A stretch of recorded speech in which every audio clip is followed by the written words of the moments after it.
お前とデートがしたい。よりによってなんで俺と。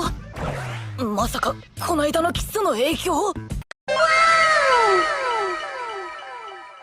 Hi there everyone, Lars back with another analysis for Dealing with the Mikadono Sisters is a Breeze. Brought to you by Camille's Harem, a channel for novice authors by novice authors, and because writing is an adventure, it's more fun with friends, and holy cow, did we get to go on an amazing journey with you and Kazuki with this amazing date. Now hold your horses, this wasn't a real date, quote unquote. It's not like they really like each other. Wait, what?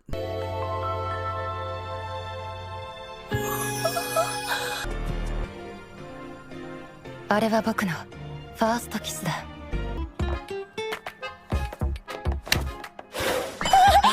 人って相手のダメなところも好きになります。俺がお嫁さんにします。Be still, my heart. That's too many cute moments. These last two episodes of the Mikodon Sisters anime have been absolutely fantastic. We've gotten confirmation about the father and his strict overbearing ways, which have driven the sisters apart by forcing them to become the best in the things that, well, they are most skilled at. With Nico pursuing martial arts, with Miwa pursuing strategy games like shogi and chess, and then also we have Kazuki, who is the real focus of these last two episodes, and her acting. Specifically, her father now wants her to transition to also tackling female roles. But as we get in these latest episodes, although Kazuki really does love being an actress, she's always been typecast, and now as a young girl, she's being forced to get out of her comfort zone, not because she wants to, but because her father demands that she be the absolute best, the pinnacle of the acting world. And it is a lot that is riding on her shoulders. She's being absolutely crushed by this. She's never acted as the heroine in any story before. She's always been the more princely type character, the tomboy.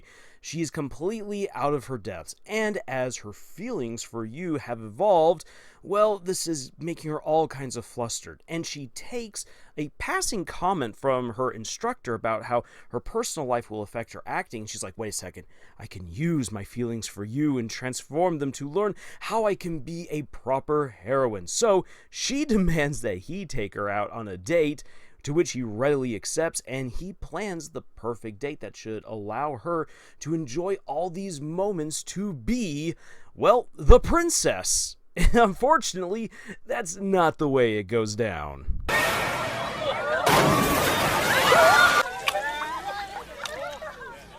大丈夫か、ユウ。美人兄弟じゃん。やっぱり兄弟に見られてる。最高のヒロインにしてみせましょう。天才に失敗は許されない。やっちまったー。逆です、和樹さん。彼女かっけえ。 It seems as though Kazuki cannot get out of the princely role, out of the tomboy mindset, whether it be acting or in her everyday life. And so when she then goes and sees a movie in which one of her seniors had participated in as the heroine, is her breakout role, and realizes, oh my gosh, this movie is not all that great because her acting sucks, not because she's a bad actress, but she was not the right fit for this role. She feels, well, you know what, there's really nothing that I can do to get out of this, until Yu takes her on a Ferris wheel ride, and they are both forced to confront some really rough truths. For Yu, it is his inability to deal with heights. For Kazuki, it is accepting that she can be imperfect. She doesn't have to be the best in order to be good, or to even enjoy what she is capable of doing as an actress. And Yu basically gives her the best gift possible with all of these pictures that he snapped of her throughout the day, showing you are feminine, you are girly, you are beautiful, and you can adapt to whatever role you want to do. But you know what? If you make a mistake, that's okay, because your mistakes are beautiful as well. People who really care about you will love you warts and all and wants you to improve and to be your best. This is a fantastic, encouraging message to give to the young actress, and this is really the moment that seals the deal for Kazuki, that, you know, he's not just some attractive, funny guy that she happens to be living under the same roof with. It's not just hormones kicking in, because they're teenagers. Again, Miwa put it best. It's all subliminal. They're all young. They're all getting flustered. Gah! But this moment of true consideration on Yu's part and encouraging her and addressing her greatest fear in a kind way seals it that, you know what, this is not just the guy that I had the bloody first kiss with. This is a guy that I actually do like. Hence, her statement to him that she can't forget the kiss that they shared. Ooh la la! Kazuki coming out in first place! What will her sisters have to say about this? Because they are beginning to get flustered and jealous as well by the end of the latest episode. やれやれさ。こいつは私のサポーターでもあるんだから。A few of the things that I really enjoy about these latest episodes is that, again, the story is very upfront and honest about the characters that it's dealing with. Rather than forcing these characters into situations to see how they will react, the characters build scenarios for themselves and we get to see them interact. It might seem like a fine difference, but it makes all the difference. When characters are just constantly reacting to the plot doing, and then this, and then this, and then this, and then this, and then this, you don't get as much deep character progression as you possibly could. Whereas when characters interact, when they are autonomous within the plot, saying, hey, look, you know what, I will take you on a date. And then things happen on the date, and they adapt, and they communicate, and silly shenanigans ensue. That brings out real character development, because as these characters interact, as they talk, as they share with each other, we see their likes, their dislikes, their histories, their fears, their hopes, their aspirations. They share them, and as they share these things, they evolve. We see both Kazuki and Yu overcoming situations and fears that are deep-seated within them. We see them share their hopes, their thoughts, their dreams, which allows them to grow, building up their hope, and their relationship develops in the process. This is the difference of interaction rather than reaction. True, we get some reactionary moments with Kazuki stepping in to save Yu from the water, the whole spilling of the coffee, and even a little bit of the hand-holding incident. Oh, man, there's been so much lewd hand-holding recently in anime. Yeah, say, it's good for characters to react to things that happen, but again, it's more about the interaction, because the interaction allows for greater character growth, which is what you want in your story. Another thing that I really like about the 6th episode especially is how it takes so many tropes of the shoujo genre, and even from the shonen genre, of like, okay, how are characters supposed to interact with each other, the whole slamming the wall type deal, declaring we will go out on a date, the getting the coffee scenario, standing up at the aquarium and blocking the splash, the hand holding, the beautiful Ferris wheel ride. All of these are staples of what makes a good anime date, and you expect that the story will go along certain lines, to which, true, the Mikadono Sisters anime doesn't necessarily blaze entirely new ground, going in a radically different direction, but what makes it awesome is that it takes these tired and tried and true tropes and it does something a little bit more creative with them. So, for instance, the whole hand-holding, how you've got them squeezing each other awkwardly, like, well, I don't know what to do. Okay, I'm going to readjust my hand because people think that we are brother and sister. Oh my gosh, he shifted his hand. Well, I got to squeeze him back and be all like, what on earth are you doing? And he's like, oh my gosh, she replied to that. She may want me to go further. Okay, well, now we must intertwine the fingers. And it's a funny little progression to see, because in most cases, characters would not go this far in an anime, if they even hold hands at all. This just makes it fun and hilarious. But one of the things that this then leads to is you being able to say, hey, look, like your reaction, not just the hand holding, but so many other things, was actually cute. It was feminine, which is what you were aiming for. The scenario makes these tropes feel fresh because it's a tomboy who is desperately trying to act feminine, not in order to impress the guy, but because she's trying to get ready for a role that she's auditioning for. This gives a completely different flavor to the tropes. There's nothing wrong with most tropes that we use within storytelling.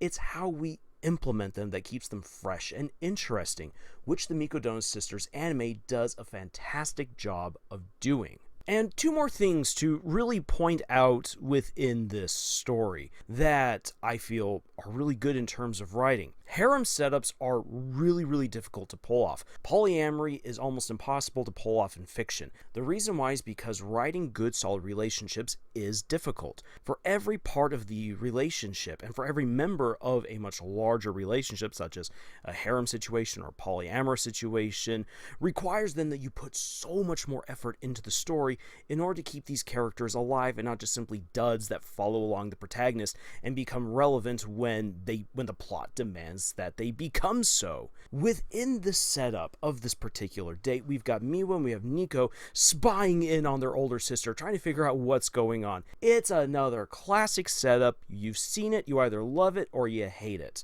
But one of the things that I find very important about this particular setup, and I think it's actually done better in the manga than it is done in the anime in this particular respect, is that we see that the sisters are all like, but I want to have that kind of a relationship with you. They reflect on what it's like to be around him, why they have come to like him, and seeing their sister have this awesome date with you makes them want to have even more of the relationship that they themselves already share with him. So rather than stepping in and being all jealous and be like, well, now it's my turn to have time with him, which the plot will allow, it's a setup for Nico to explore her special relationship with you, and for Miwa likewise to enjoy the same. And as we're going to see, especially going into the next episode, it's radically different between you and Nico than it is between him and Kazuki and between him and Miwa. And I like that. You want these relationships to be radically different in order to actually heighten the sense of rivalry, to heighten the sense of stakes, the emotional and romantic stakes between the different sisters. This is what you want to see. You want to see great individual relationships built up. If it's all about they will all get together and this person's just trying to acquire as big of a harem as possible, that removes the opportunity to have fantastic interactions between these characters that help them once again to grow and for us to get even more engaged and involved with their story. The last thing I want to mention, and I should have mentioned this in a previous episode or a previous episode review, is that it was very bold of the animators to reveal so much of Kazuki's story arc, or I should say story progression within this particular arc already in the end credits. By now, after you've seen these two episodes, you've basically seen everything in the end credits come to life. That's some major telegraphing right there. I am really surprised that they did that. They did not do that with Nico or with Miwa.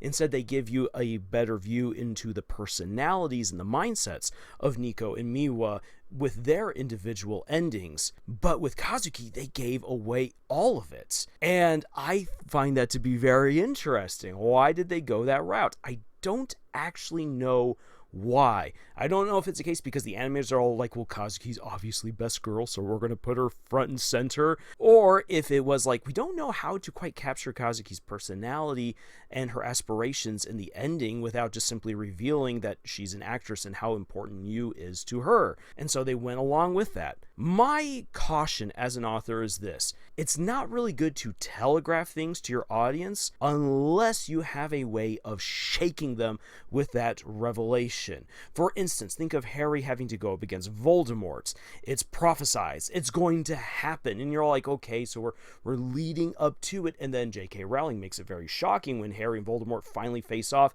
at the end of the 7th book, and Harry gets killed. Holy cow, that was not expecting that. And then Harry comes back, and then we then have the grandiose final battle where Harry's then able to use all of the Hallows to his advantage to defeat Voldemort, and you're like, holy cow, I was not expecting that. And yet J.K. Rowling was telegraphing this from the earliest books that this was going to happen, setting everything to place. And by golly, book 5 really drops hammer and says, this will happen. if you're going to telegraph what's going to happen later on in your story, you need to be sure that you can then deliver that in such a way that it still resounds with the audience. Because if it doesn't, it's just like basically peeking over to the end of the book, seeing how it ends, and then either being very frustrated or very comforted that the journey is going to lead you to a place that you may or may not like. And it's a very big risk to make that might not have the payoff that you'd like. Personally, I would say avoid the telegraphing. You can make hints and winks and do some foreshadowing, but don't telegraph. That'd be one thing that I would say. I don't quite like that at the end of these episodes, with how the end credits play out. They're beautiful, they're fun, don't get me wrong, but I felt it gave way too much away. Whereas for the anime only people, you have no idea what to expect with Nico and with Miwa, which I like because I want people to go through the emotional roller coasters that both Nico and Miwa will take us on in the upcoming episodes. So, with all that being said, I now want to hear your thoughts and opinions on what we got in the latest episodes of Dealing with the Mikadono Sisters is a Breeze. I'm really looking forward to your comments and insights in the comment section below. And if you'd like to support the work that I do here at Camille's Harem, please consider subscribing if you haven't already done so. It's free, but if you'd like to support us financially, check out the books I've published. Links for all of them are in the description below. Thank you so much for joining us on this incredible adventure that we call writing, and until the next video, y'all, tschüss.